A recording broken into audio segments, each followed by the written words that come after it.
ذات پات یا قبیلہ سسٹم ایک ایسا مربوط نظام ہے جو انسانی آبادیوں میں مصمم پہچان کی وجہ ہے۔ ورثہ ڈیجیٹل کو لائک کریں، سبسکرائب کریں اور بیل آئیکن کو دبائیں تاکہ ہم ورثہ سے منسلک رہیں۔ ذات پات یا قبائلی نظام روئے زمین پر حضرت انسان کی خاندانی شناخت کی علامت ہے، جس کی رہنمائی قرآن مجید اپنے الفاظ میں یوں بیان فرماتا ہے کہ ہم نے انسان کو ایک مرد اور ایک عورت سے پیدا کیا اور ان کے قبیلے بنائے تاکہ یہ آپس میں پہچان رکھ سکے۔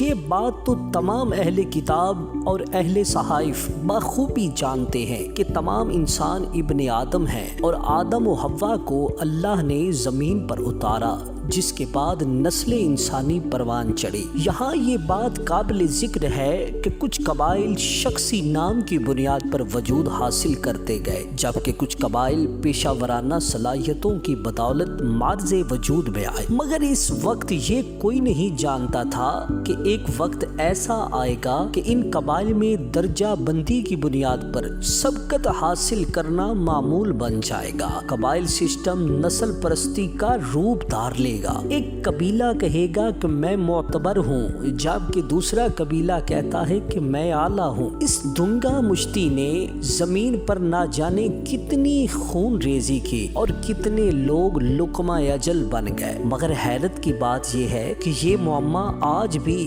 اسلام جیسے خوبصورت دین میں بھی حل ہونے کا نام نہیں لے رہا، جبکہ رسول اکرم نور مجسم تاجدار مدینہ سرور قلب و سینہ حضرت محمد مصطفیٰ احمد مجتبیٰ صلی اللہ علیہ وآلہ وسلم نے مہاجر کا ہاتھ انصاری کے ہاتھ میں دیا اور انصار کا ہاتھ مہاجر کے ہاتھ میں دیا اور فرمایا کہ آپ سب بھائی بھائی ہیں۔ مزید فرمایا کہ کسی اجمی کو کسی عربی پر، کسی عربی کو کسی اجمی پر کوئی فضیلت حاصل نہیں، اگر ہے تو وہ تقوی کی بنیاد پر ہے۔ ایک اور جگہ ارشاد فرماتے ہیں کہ کسی کالے کو کسی گورے، کسی گورے کو کسی کالے پر کوئی فوقیت حاصل نہیں، اگر ہے تو وہ تقوی کی بنیاد پر ہے۔ تقوی سے مراد قرب الہی ہے، یعنی آپ کہہ سکتے ہیں کہ وہ قبیلہ دوسرے قبائل سے اعلیٰ ہے جن کے لوگوں کا تقوی دوسرے قبائل کے لوگوں سے بہتر ہے۔ یہ ہے اسلام کا نظریہ۔